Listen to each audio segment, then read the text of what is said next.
കടത്തനാട്ട് ഫെസ്റ്റിൻ്റെ ആദ്യത്തെ സെഷനായ real left എന്ന വിഷയത്തെ അധികരിച്ചുകൊണ്ട് ഈ വിഷയം അധികരിച്ച് സംസാരിക്കുന്നത് പ്രസിദ്ധ ബംഗാളി സാഹിത്യകാരനായ സൗർജ ഭൗമിക്. ഇതിൽ മോഡറേറ്ററായി പഴവളം മധുസാറിനെയും ക്ഷണിക്കുകയാണ്. The topics real left is presenting by Saurja Bhaumik, the famous writer in Bengal. No, I warmly welcome to honorable guest Saurja Bhaumik to presenting the topic. And I also welcome to Padavalam Madhu as a moderator in this session. Thank you. Hello. Namaskaram. Kadathanadu ഫെസ്റ്റിൻ്റെ ഒന്നാമത്തെ session real left. രാജ്യത്തെ പുരോഗമന ചിന്താഗതിക്കാരായിട്ടുള്ള മനുഷ്യരുടെ മനസ്സിൽ ആകുല ചിന്തകൾ കോരിയിടുന്ന ഒരു ചോദ്യമാണ് ഇന്ന് ആരാണ് ലെഫ്റ്റ് എന്നുള്ളത്. ഇടതുപക്ഷത്തിൻ്റെ പ്രസക്തി നമ്മുടെ രാജ്യത്ത് വളരെയേറെ വർദ്ധിച്ചു വരുന്ന ഒരു സാഹചര്യത്തിലാണ് ഇടതുപക്ഷത്തിൻ്റെ അസാന്നിധ്യം കണ്ടുകൊണ്ട് ആൾക്കാർ എവിടെയെന്ന് പരതി നോക്കുന്ന ഒരു സന്ദർഭത്തിലാണ് കടത്തനാട് ഫെസ്റ്റിൻ്റെ ആദ്യത്തെ ചിന്തയായി റിയൽ ലെഫ്റ്റ് മാറുന്നത്. ആരാണ് ലെഫ്റ്റ്? എന്താണ് അവർ ചെയ്യേണ്ടത്? ആഗോള സാഹചര്യങ്ങൾ പരിശോധിച്ചാൽ പല രാജ്യങ്ങളും ഇടതുപക്ഷ സർക്കാരുകൾ അപജയങ്ങളാൽ ശ്രദ്ധിക്കപ്പെടുന്നു. ഇന്ത്യയിൽ സ്വാതന്ത്ര്യത്തിന് മുമ്പും സ്വാതന്ത്ര്യാനന്തര കാലത്തും ഉണ്ടായിരുന്ന ലെഫ്റ്റ് സ്വാതന്ത്ര്യകാലത്ത് പോലും കൃത്യമായ ഉത്തരവാദിത്വം നിർവഹിച്ചിട്ടുണ്ടോ എന്ന് ചോദ്യങ്ങളുടെ മുമ്പിൽ ചൂളിപ്പോകുന്ന ലെഫ്റ്റ്, അതാണ് ഇന്ത്യൻ ലെഫ്റ്റിൻ്റെ ഒരു സവിശേഷത. എന്നാൽ ഇന്നത്തെ ഇന്ത്യൻ സാഹചര്യത്തിൽ ഇടതുപക്ഷം ഉയർത്തേണ്ട ചോദ്യങ്ങളോ ഇടതുപക്ഷം ചെയ്യേണ്ട പ്രവർത്തികളോ ഒന്നും ചെയ്യാൻ ഇടതുപക്ഷത്തിൻ്റെ സാന്നിധ്യം പോലും ഇല്ലാത്തൊരവസ്ഥയാണ്. ഈ സന്ദർഭത്തിലാണ് റിയൽ ലെഫ്റ്റിനെ സംബന്ധിച്ച് ഒരു ചർച്ച നടക്കുമ്പോൾ അന്ന് ഇന്ത്യൻ കോണ്ടെക്സ്റ്റിൽ അതിലേറ്റവും പ്രാധാന്യത്തോടെ നമ്മൾ കാണുന്ന ഒരു ഓതർ ആൻഡ് ജേർണലിസ്റ്റ് സൗർജ ഭൗമിക്കുമായി ഈ സംസാരം നമ്മൾ നടത്തുന്നത്. Sourji, I welcome once more. Kadathanadu fest is famous. This is the third fest and the first session is about the real left. You are a celebrated writer with one book written. He become favorite for readers all over India. So the Gangster State reveals the rise and fall of CPM party in Bengal. We all wonder how this communist government collapsed in Bengal after 34 years of rule. Saurja Bhaumik is an insider. This book too has an inspected perspective, so that we can ask a few questions to Saurja Bhaumik about the Bengal situation. How he was an SFI activist. He was a student, political science student of Presidency College and University of Calcutta. In these two institutions, he was very active in SFI. In Kerala context also, during our time, SFI was very active in campus. After reading the book, a reader from Kerala will definitely doubt whether it is the story of Kerala campus or the Bengal campus. So, first question to you, you have written an impressive book on left politics and CPM politics in India.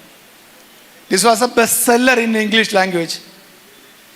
Kerala Pradesh Congress Committee's publication division, Priyadharshini publication, tomorrow publishing the Malayalam version of Gangster State at Kannur.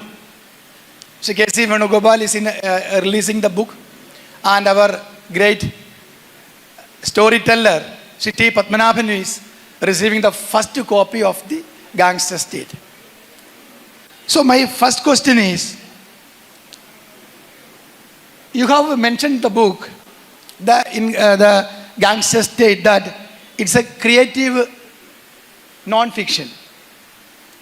What were the challenges you faced while writing the book, while it was published?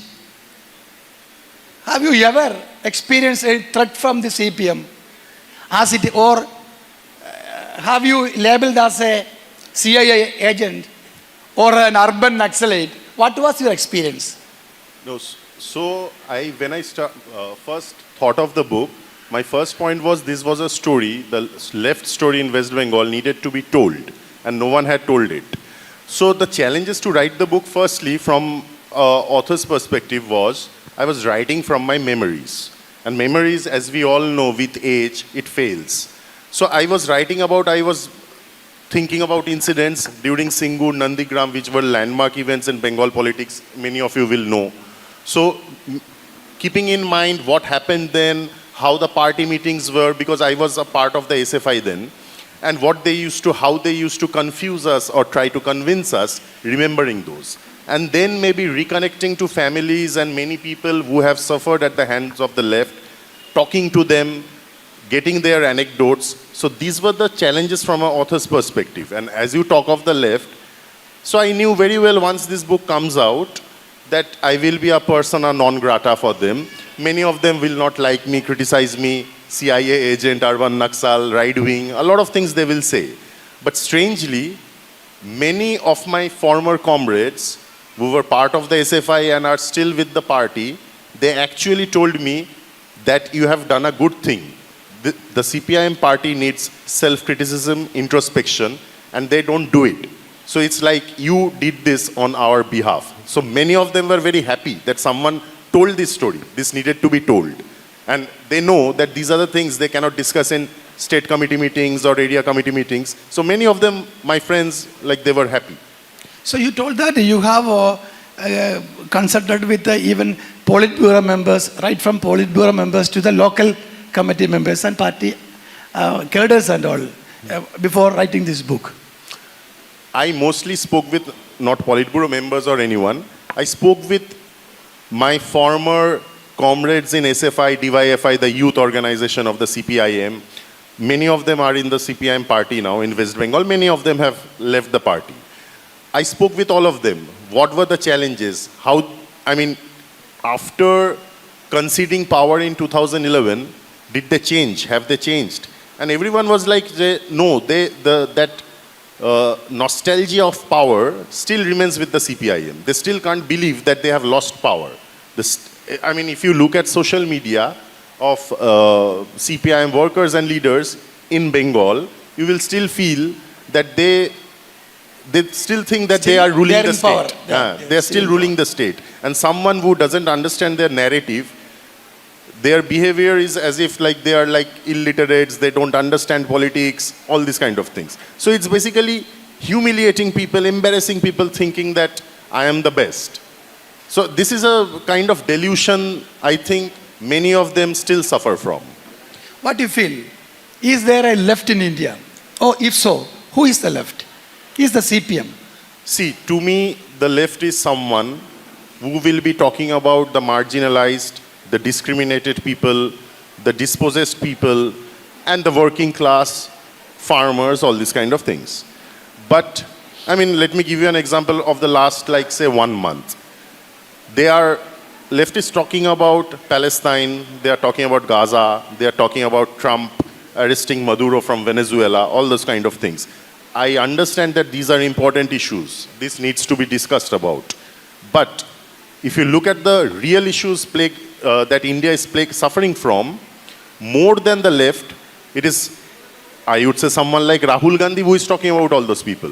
If you scan Rahul Gandhi's social media posts, the last social media Twitter post that Rahul Gandhi posted today or last night, talks about water contamination in Indore. Yeah, exactly. He's talking about rats biting children in a Madhya Pradesh hospital. He's talking about ecological harm in the Aravalli ranges. And he's also talking about the Unnao rape case, where the use of power, the misuse of power led to the suffering of a family. So these are the real issues he's speaking about. He's speaking about monopoly problem in the economy and all those kind of things. So, I mean, a lot of things happen these days on social media. Especially the Gen Z, young people, they follow social media, they consume their news from social media. They will see that, Gaza Strip and Venezuela is not affecting them directly. Indian issues, problems in India are affecting them. And this is what I would suggest the Congress party is talking more than the left in the past few years. That's what I would say. So we can say that the real left in India is the Rahul Gandhi leading Congress party. Can you say that openly? Or maybe Rahul Gandhi. Okay, only Rahul Gandhi. Rahul Gandhi has a personality. Okay, very But at the same time, you need to understand that Congress historically, since its formation till now, it has been a system where you will get left-wing people, centrist, and slightly right-wing people also economically, when it comes to economy. At the same time, it has been a grand old party which has been representing India, the unity in diversity. You have got all kinds of people. So this is why... right from Bar Gangadhar Tilaga and Mahatma Gandhi. Exactly. You can quote so many examples of... And there are many people historically who have been part of the Congress, then they joined the left, then they joined the RSS or whatever. Exactly, correct. So it has been a collection of thoughts, the idea of India. So in that way, they have more contribution towards working class or the have-nots than the left in present-day politics. Correct. From the time of Mahatma Gandhi, he always spoke for the poor. After independence, Nehru was a Fabian socialist. He was very much attracted by Marx. And his policies were all favor of poor and downtrodden. He was a socialist in his... So, even Indira Gandhi... I would interpret it in another way. So Jawaharlal Nehru, truly he was Pandit Nehru. He was an extremely erudite person. So if you look at Nehru, we have so many terms, so many coinage, Fabian socialist, Champagne socialist, a lot of things. But Nehru is someone, we have a term called Nehruvian socialism. He had his own form of socialism. He was more practical. In Indian context. He became the prime minister of the country when the country has suffered from centuries of subjugation and exploitation. He knew that and he had to uplift the masses. So that's where... Our election system is undermined by the ruling dispensation. Election commission itself is under clouds of suspicion. And SIR is implementing without considering the federal structure of our constitution. States are not consulted. Suo moto they are implementing SIR and all. All these kinds of anti-democratic activities are taken place in the country. But where the CPM party in Kerala or in the all India level, where there is only one state they have in hands, Kerala or the Kerala government or the left movement, the main left party in India, CPM is not taking any such kind of agitation against all these problems. They are silent. Why they are doing so? Why they are doing so, because I don't know the realities of Kerala politics, but it is surprising. In West Bengal also, the CPIM, I haven't seen much of movement about the special intensive division. It's the TMC and the BJP which is talking about the SIR compared to the CPIM. In Kerala, I don't know, Kerala is also, the election is in like 3-4 months, I guess. So, and SIR is also going on. But out here, what are their priorities? What do they want? I don't know. And Kerala, the character of the CPIM in Kerala and the character of the CPIM in West Bengal, I somehow feel that there is a difference. In Kerala, they have been in and out of power. They have come to power 5 years, then they were dislodged from power. UDF came to power and all. In West Bengal, they ruled for 34 years. It's unprecedented. In a country like India, where there are like hundreds of languages, different kinds of people, custom, culture, out there they ruled a state for 34 years. So what I want to say, there is a saying in political science called power corrupts, and absolute power corrupts absolutely. Yeah. So once, for the first 10 years, they did a lot of work in rural West Bengal. After that, they changed. In my opinion, their only objective was to hold on to that power. So they held to that power for next 24 years by whatever means possible. In Kerala, there is from a physiology perspective, I would say there is less flab in the Kerala CPIM, because they know if we come to power, there will be a time very soon when we will be out of power. So there's a difference. But out here, if the character of the CPIM has changed or become like the West Bengal CPIM, that is something which is surprising to me. But I have seen the Kerala government in good terms with the central government. The Chief Minister of Kerala has shared stage with the Prime Minister in a lot of times and all. So is there something, is it some kind of an uneasy peace that they are maintaining? I don't know. But unprincipled negotiations and unholy nexus, that is the apt word, I think. In the last few years, the left and to some extent the Hindu right, they have become strange bedfellows. In West Bengal, in 2019 Lok Sabha election, a major chunk of the left vote went to the BJP. Okay. And it was, widely reported. People knew about it. So, is it something happening out here? I'm not very sure. I don't know. Because here the electoral reality is different. The CPIM is in power for the last 10 years. BJP is not so organizationally strong like the UTF. So here the reality is, to be honest, I'm not in a position to comment. Okay. I might think about it and you will be able to tell better. Okay. So, as the author of Gangster State, I wanted to know from you how the CPM party managed 34 years in power in Bengal.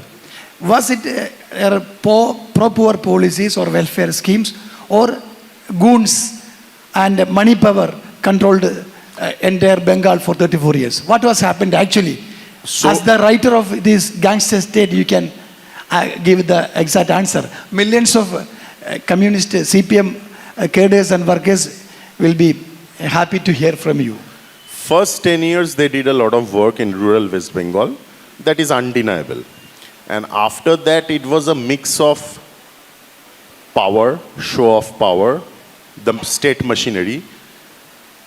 And at the same time, there was another thing was like there was no opposition in the state. TMC broke away from the Congress. A section of the Congress. Congress is eaten by TMC. TMC, Mamata Banerjee came out with a chunk of Congress. A lot of Congress people joined TMC. Where the CPM workers gone from CPM to where they shifted? The CPM workers after 2011 have gone to BJP. BJP mainly. First few years they have gone to TMC also. There have been instances of the CPIM MP joining the TMC. They have made many buildings and infrastructure and many such things in Bengal. How they are today? With the BJP or with the CPM? As in, you are talking about the bureaucracy or system like that? I couldn't exactly. The wealth owned by or made by CPM party in 34 years is still with the CPM or gone to the BJP? No, I think, see, they are organizationally present across the state. Okay. Electorally, they have been reduced to about 4 to 5%. Okay. And I don't see a chance of making a comeback in the near future. So electorally, they are ruined. And another question is that the CPM or the left parties altogether, they are criticizing Congress party consistently and forcefully that Congress is neoliberal. But when we study things in depth, we can easily see that wherever CPM in power, they are implementing only these neoliberal policies. They are even cheating their cadres. So this is what happened in West Bengal. In Kerala also, for the last 10 years, we are witnessing it. I used to see a similarity between Buddhadev Bhattacharya's Singur project and the Kerala government's Silver Line. Silver Line project. Both faced resistance and both, I think, were halfway stalled. Yeah. So those were neoliberal policy, quote unquote neoliberal policies. And Silver Line was merely a real estate program for the CPM to survive the 26th election. But unfortunately, they lost it. so the point is, I mean, these terms like neoliberalism, imperialism, I think in the last 10 years, world has moved much faster ahead. So these terms don't really make any impact in Indian politics anymore. If you say Congress is a neoliberal party, you can say, but no one will really understand or try to understand what does it mean. At the same time, the CPIM, they have been in a seat-sharing agreement. They have with the Congress in West Bengal.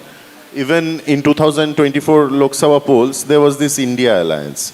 In Kerala, the realities are different. Okay. But there have been situations, contemporary political situations, when they have realized that we have to be with the Congress. And this is primarily, I feel, because they know this BJP, the threat of the BJP and the Sangh Parivar will vanish them entirely from India's electoral map. So this is one thing, for its own existence, they try to enter into an agreement with the Congress, at least nationally, most of the times. But what will happen in the near future, no one knows. So can this contradiction be identified as the one of the main reasons for their collapse in Bengal or wherever they rule? So there are This double standard, huh? I would say contradictions. Contradictions. Double standard. It's a political... Double standard, many can interpret it as double standard hypocrisy. But these are, using the left's own term, contradictions. And what lesson the Kerala, so in Bengal, you have written in your book also, so many warning bell were there, but they never listened to it for the collapse of Bengal CPM rule. In Kerala also, so many warning bells were ringing, but this government is not at all listening those warning bells. So Kerala is also traveling through the same way Bengal collapsed. Bengal, I mean, there were warning bells since like the late 1990s. The CPM party couldn't understand that.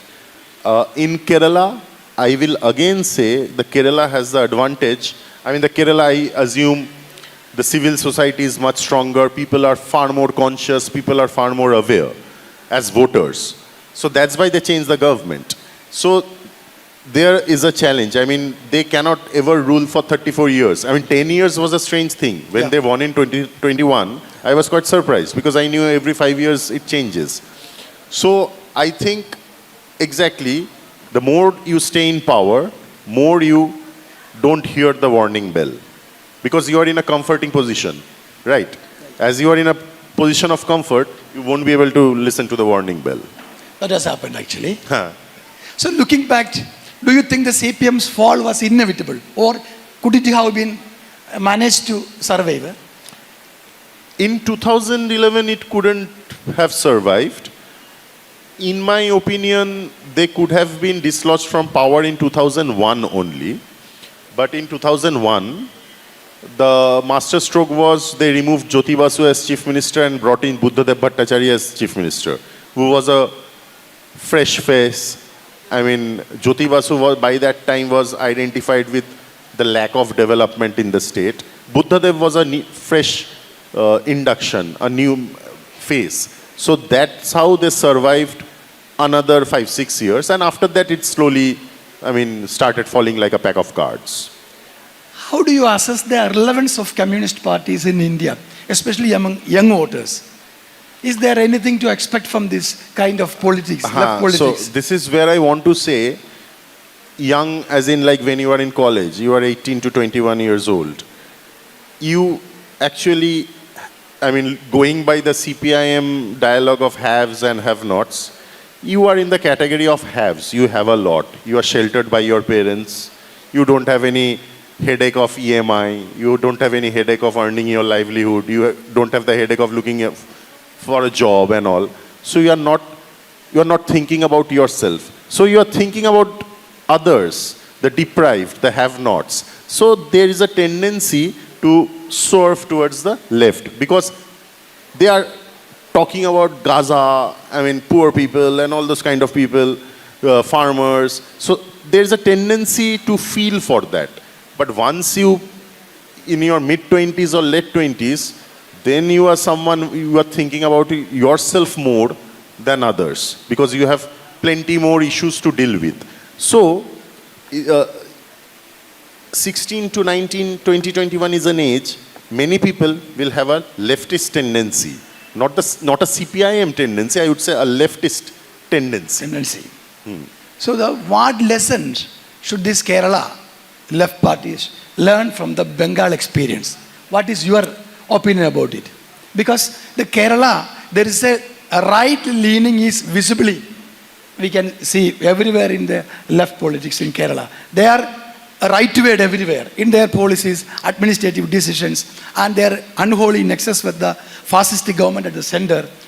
They are very much right-leaning. Right-ward is they are traveling right-ward. How So do you feel it? if this is the truth in the state, then they will realize like people did not vote for them because of all these things. People did not vote for them that they will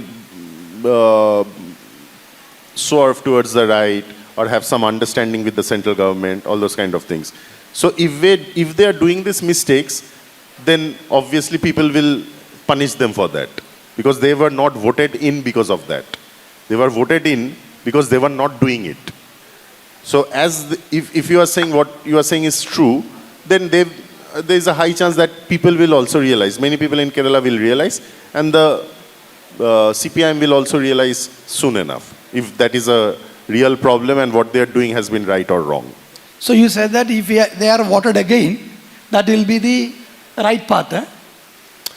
Could be. If they stay in power for 34 years, So 34 they may not years ever in come Bengal, back. it was real elections conducted in Bengal? It was free and fair election in Bengal for 34 years? What I personally believe is like, it may not be free and fair, but there is a term called rigging, scientific rigging and all those kind of things Mamata Banerjee used to say. And a lot of people say the West Bengal CPI mastered in that. But by false voting and rigging, you cannot really win an entire state year after year.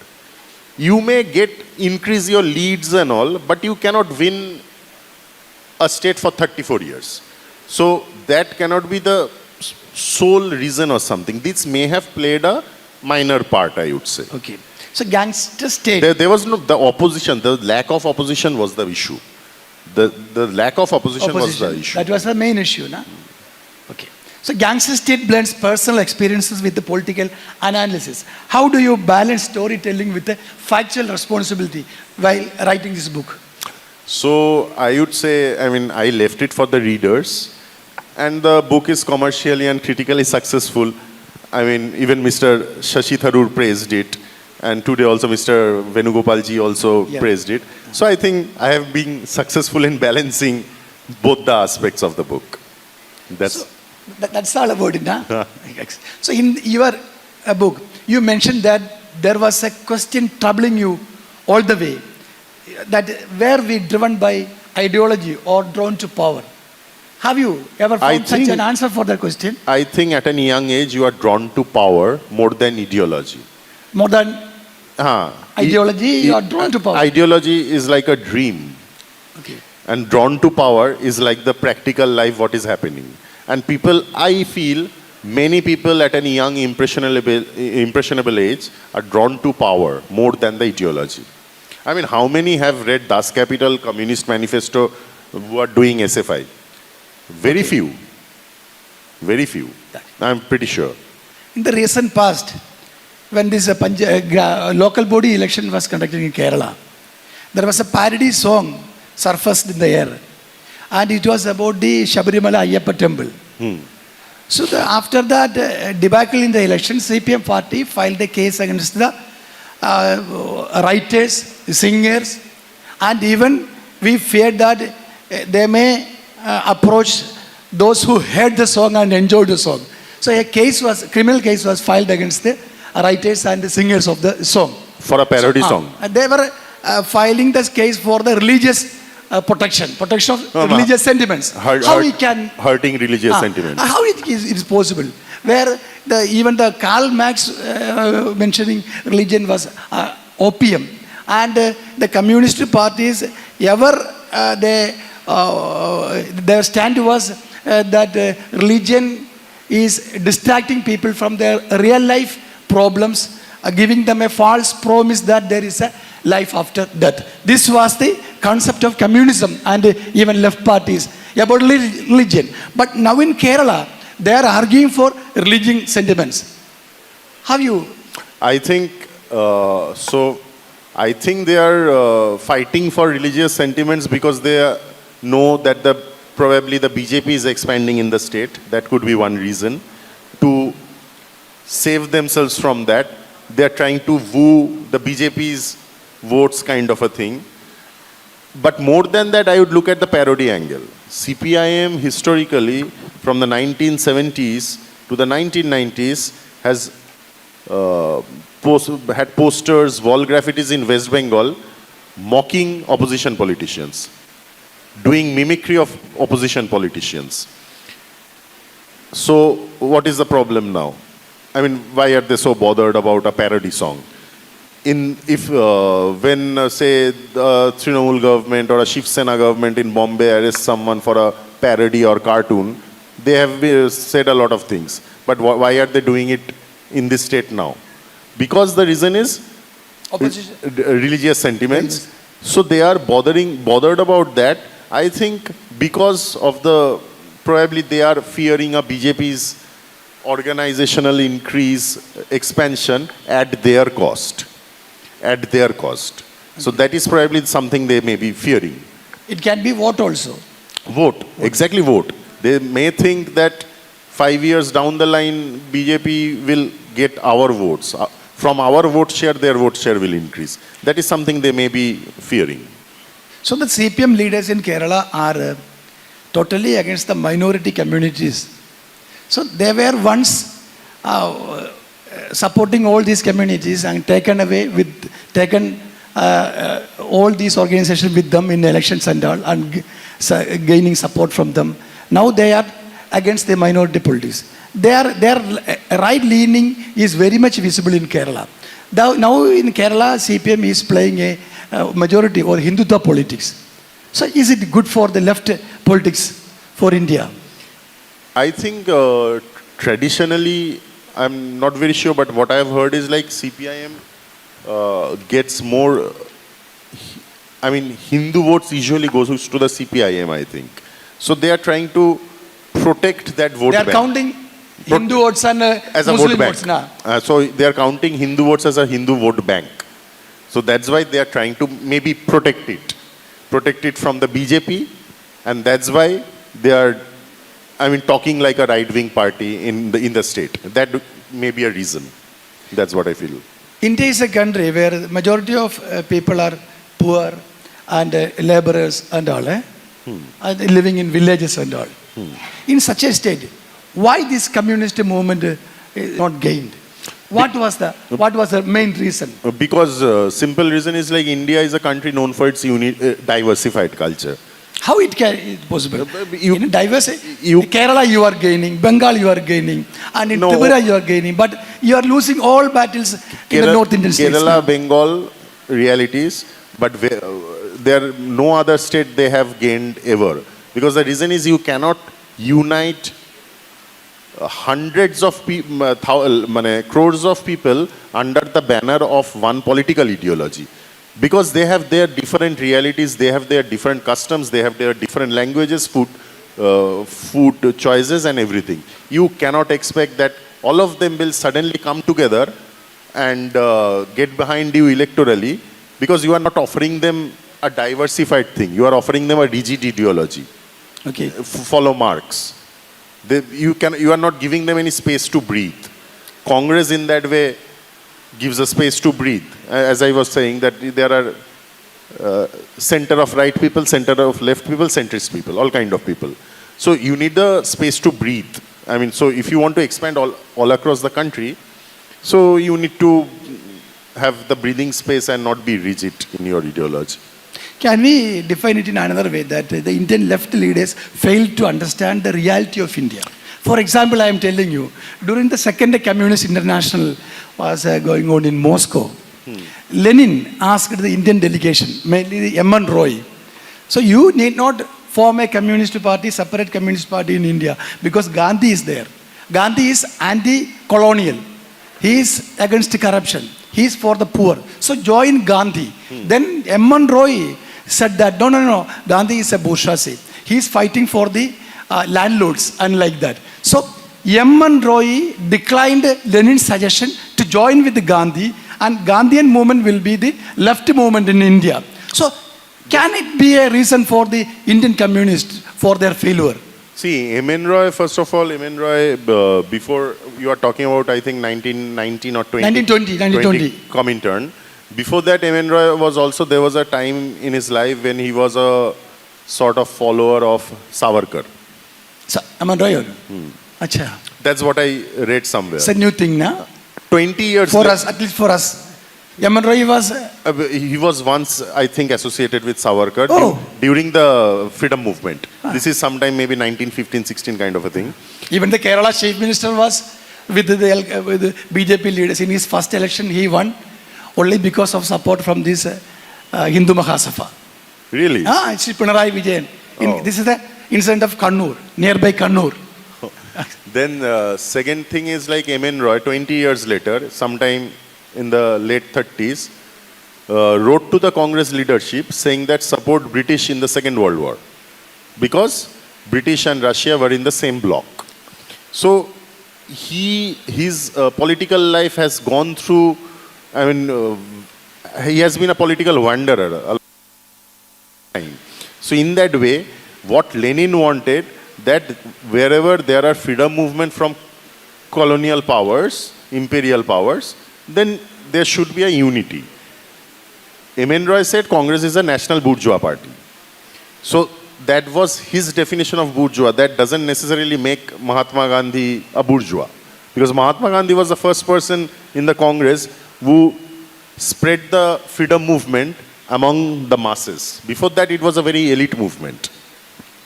So coming back to the, can long-term left governance coexist with the democratic dissent, or does power invariably breed authoritarian tendencies or culture? There's a difference between power and authority. So power, as I told you, power corrupts, absolute power corrupts absolutely. Collapse absolutely corrupts. And there is a second part to it. Second part is power is the only antidote to power.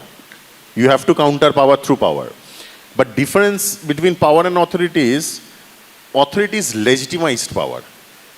Power doesn't necessarily has to be legitimized. Authority becomes when it is legitimized by people's votes or something like that. So coming back to your question, you should not aim just for power. You should aim for authority. To aim for authority, you need legitimacy. Legitimacy from people, your supporters, your workers, everything. So everyone should approach it from getting the sense of authority. So that is what one should approach. In the present situation, according to you, what is the future of Indian democracy? Is it safe in the hands of BJP or Narendra Modi? Or can this opposition take over the ruling dispensation in the recent future? What is your opinion? It is the beauty of Indian democracy that every day you will see whatever the central government does, there is an opposition who are every day speaking out against it and pointing to the criticism. That is how it is surviving. Beneath the layers, there have been instances of hate crime, there have been instances of crime against Dalits and everything. But it is still, especially there have been incidents of lynching because of beef and all those kind of things. That, I think, has will reduce over time, the more the opposition becomes stronger. And 2024 Lok Sabha election showed us that the opposition has gained a lot of seats. So therein comes the system of checks and balances. So you will be checked, it will be balanced. So that is the thing. Watch and wait. So we can take a few questions from the audience if somebody is willing. ആർക്കെങ്കിലും എന്തെങ്കിലും ചോദിക്കാം Indian ഇടതുപക്ഷ സാഹചര്യത്തെ സംബന്ധിച്ച് അതിൻ്റെ റിലവൻസിനെ സംബന്ധിച്ച് അതിൻ്റെ ഭാവിയെ സംബന്ധിച്ചൊക്കെ ചോദ്യങ്ങൾ ചോദിക്കാം. I had a friend who was from West Bengal, one Mr. Aritra. 20 years back we worked together. He used to say, once I asked one of his friends who used to regularly call him, I asked him what he does.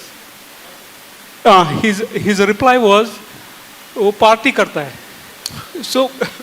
So is that the having some revenue from doing public work that degenerates left to No, it's not about revenue, it's all about opportunities and all. So the funniest part is, one person like you had also told me a same experience. He was an editor with a newspaper. He once told me, if you go to Tamil Nadu, people will say DMK or Amma. If you go to UP, people will say Sapa or Bhajpa. But if you go to Bengal, people will say party karta hu. So this is what happens. So when hundreds of people were with the CPIM, when power changed, these hundreds of people were with the TMC. And if BJP comes to power any day, these same people will go to the BJP. So floating type of floating peoples. So there is no ideology as such. It's all about the opportunity that you are getting. I mean, it has become like a party society.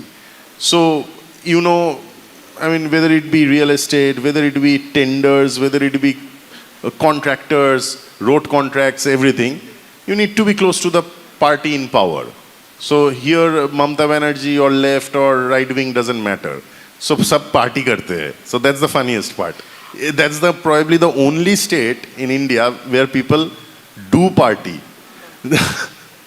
One more small question. We saw the falling of CPM in West Bengal. I thought, was that because they stayed there for long in power and left hardly flourish with the power? Means, as you said, Kerala party, if they come again in opposition, they may survive. Okay, was that the one thing, or whether it is being not evolving their ideology was the reason? Because we can't say that, because after Jyoti Basu, as you said, Bhattacharya was a bit liberal with the ideology, right? So the thing is, like, communism comes from basic theories, Karl Marx, Engels, and all those kind of things. Capitalism has no specific theoretician who devised of capitalism. Capitalism is like a shape-shifting, size-shifting mechanism. If there are challenges, it shifts, it changes, it course corrects. But the other side, communism, so there is no scope of shifting. It's it's like a tunnel vision kind of thing. That this is what Marx said, this is what Lenin said. That is the big problem. Capitalism, one of the biggest challenges to capitalism came from globalization. All these immigrants in Europe, hate crimes against them, all these were fallout of globalization. We were living in a globalized world. But the point is, capitalism adjusts itself. Communism cannot adjust itself.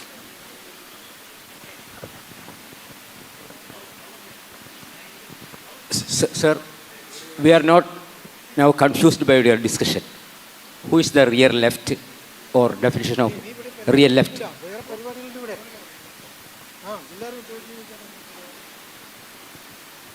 We are now confused by your discussion. Who is the real left, or we want the definition of real left?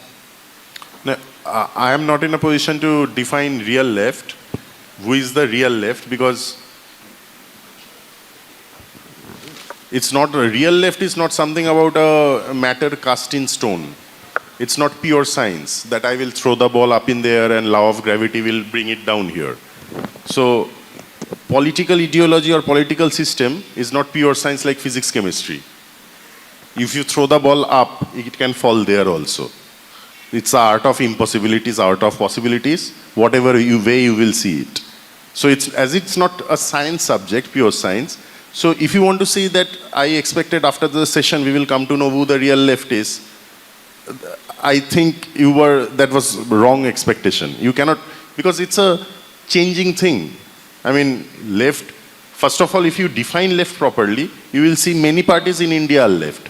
It's not only the CPIM which is left. There are many schemes that the central government announced, whether UPA or NDA, which you will see are very pro-poor people, pro-farmers. So are they left?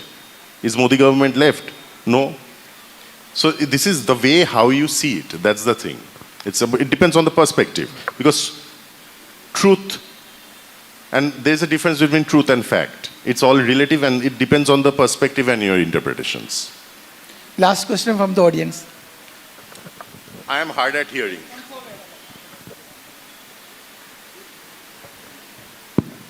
This was an important conversation. Thank you. Although I wish it could have been more nuanced and more measured, given, and something that you mentioned towards the end, that left is not a monolith and there's a lot of diversity. Many times I think in the Indian context, probably left gets reduced to the CPM because numerically they've had a presence or also electorally they've had a presence, but the spectrum of left is certainly much more broader. So a quick comment from you would be appreciated, given the fact that there are other left formations. It is true that they might not have the same kind of numerical strength, but just to give an example, I mean also a caveat that I don't belong to any political party affiliation. We are part of the independent people's movements, but what we've seen is two things. One is there is, whichever party is in power wherever, there is a natural tendency of an authoritarian behavior. It could be the Congress where they are in power, it could be the CPM where they are in power, and the BJP always, even if they are not in power, they are authoritarian. So this is the reality of the political spectrum. But I think it's important to also differentiate in a more granular way the different formations of left. And because in this conversation we are speaking about the future of left in India, I think it's important not to write off in any way the possibilities of left and to explore what can be the future of a left, but what kind of a critical thinking. Because I think a lot of us have been very critical of the Singur Nandigram experiences, but would that completely write off the left parties is something that I think needs a more critical reflection. For instance, much later, of course, I mean, very true, I understand that in Kerala there have been lots of, whether it is K-Rail or Venium or so many such projects, the CPM government over here has actually been behaving in, they have been at loggerheads with grassroots movements. But if you look at it nationally, they have been part of formations like the Samyukt Kisan Morcha. So as you rightly point out, there is a certain reality of contradictions. So I mean, I don't think any of us have a very realistic answer as to how do we deal with this. But there is a complexity that there are left-affiliated formations which are challenging the economic and cultural right at a certain level, but where they are in power, there is a different kind of reality that grassroots movements are facing. And I think it's important to actually confront this. Many times, we are not confronting this difficult question. It needs to be confronted. I think you are more than a question, it's your comment, but I would like to offer my... Yeah, and just one small addition, one 30-second addition is, specifically in the Bengal context, I totally agree that the 34-year rule of CPM has actually, I mean, there are many lessons that the CPM has to learn. Now, the reality is, what would be the BJP is actually spreading its footprint very fast. Whether in Bengal, whether in Kerala also, there is constantly an attempt, or even in other states, like say, I come from Telangana, the Congress is in power, but the RSS is constantly spreading its footprint.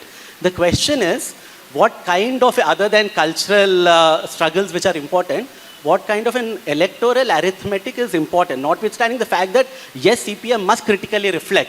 No, the TMC is also not a holy cow. All these are complex political formations. But to keep the BJP at bay, what is the kind of electoral arithmetic that is needed. Because that has to happen, and at the same time, the democratization of all political parties, including the CPM, including the Congress. I totally agree. I don't think any of the parties are So I broadly can So- understand 4 points you are talking about. So, I mean, the last part, so I'm not a activist or a politician that I'll be able to understand that how to stop the BJP or something, that I'll be able to offer you comments. Secondly, you are talking about the authoritarianism of whoever is in power, the Congress, BJP or whoever. There is a quantum of authoritarianism. Do you think the UPA was more authoritarian than the NDA? That's something we need to think about that. Is the CPIM more authoritarian than the TMC? It's a matter of great study, debatable also. And as you are talking about writing of the left, writing of the left, that's, say for example, after 2014 and even after 2019, a lot of people thought the Congress wrote off the Congress. But the Congress is still here. They increased their seats. And coming back to your first point, different kinds of left. So yes, CPI, from there CPM, from CPM to CPIML, which was Charu Mojumdar. So there have been multiple factions. Some believe in electoral democracy, some do not. So, I mean, I am very doubtful about the unity among the left. There are 20 left parties which may be starting with C. Communist Party of India, Maoist Communist Center, CPIML, CPIM. So, can they be together? In West Bengal, there have been instances, there are pockets where the CPI and CPM have been killing each other. In North Bengal, there have been pockets where the CPIM and the All India Forward Bloc have been killing each other. So, also, it's a time they need to reflect on their unity. And in West Bengal, they do. There have been discussions. So, and even during Singun Nandigram, many left front party leaders were against the CPIM. So it's a very confusing process. I mean, there will be multiple meetings, multiple decisions, and maybe then another faction. So these are broadly on my comments on your comments. So the time allotted to us is almost over. So thank you so much for Saurjaji. And thanks for having come me. to Kerala to attend this Vatakara Literature Festival, traveling all the way from the Calcutta to Vatakara. So thank you so much. You might have come only because of Kalpata Narayanji and all, we know that. So we are fortunate to see you, the author of Gangster State, first time in Kerala. And Thank you. best wishes for you. Your book is releasing in Malayalam language tomorrow. Thank you. Kannur. And thanks for the All the best. hospitality. Okay. Thank you so much. Bye. Thank you, Paragulam Madhu and Saurjia Bhomik for this insightful discussion on real life. അതോടൊപ്പം ഈ പരിപാടി സശ്രദ്ധം വീക്ഷിച്ച മുഴുവൻ ശ്രോതാക്കൾക്കും ഈ പരിപാടിയുടെ പേരിൽ നന്ദി രേഖപ്പെടുത്തുന്നു. ഓക്കെ.